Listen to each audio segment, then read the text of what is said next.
Chief, first of all, first and last name, spell it.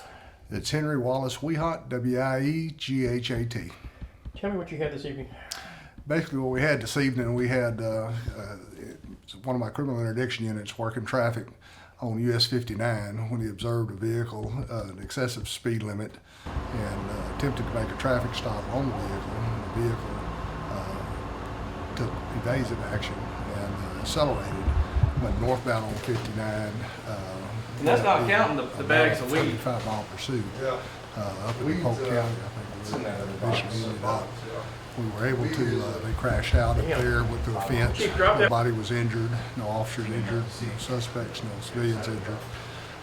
Did reach some very high speeds during the chase. They bailed out. One gave up right away, was taken in custody by my second interdiction unit, and the primary pursuit unit chased the suspect probably 400 yards before he finally gave up, and we were able to apprehend him.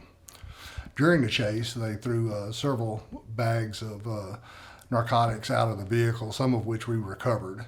And we've got roughly 5,000 hits of ecstasy, of fentanyl, which is, as you know, very deadly. We're extremely glad we got that off the street. We had roughly 4 or 5 pounds of marijuana. We had 3 keys of methamphetamine, half a kilo of cocaine, 85 grams of K2, and so it's quite a bit of narcotic. We're still back there counting it right now, trying to get a total on it, but we're looking at close to $200,000 in drugs, wholesale value.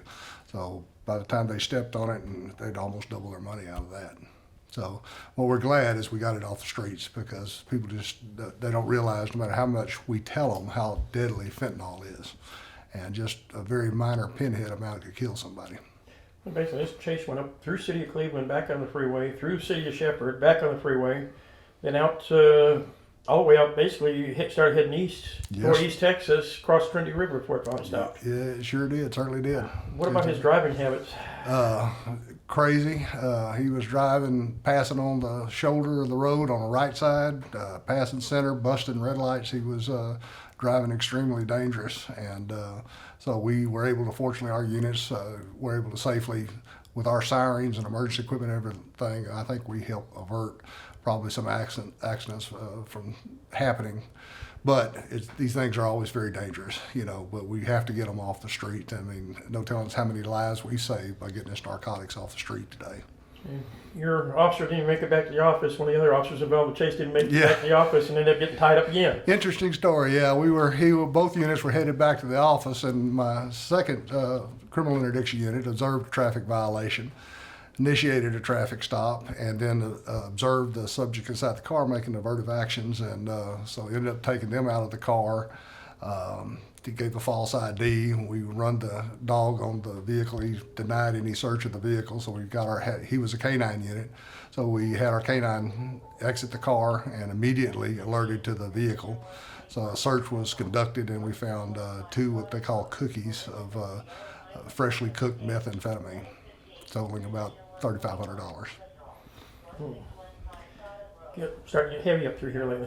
Yeah, it's getting very heavy, and that's one of the reasons we're making every effort we can to keep these drugs out of our city. And we're on a major thoroughfare.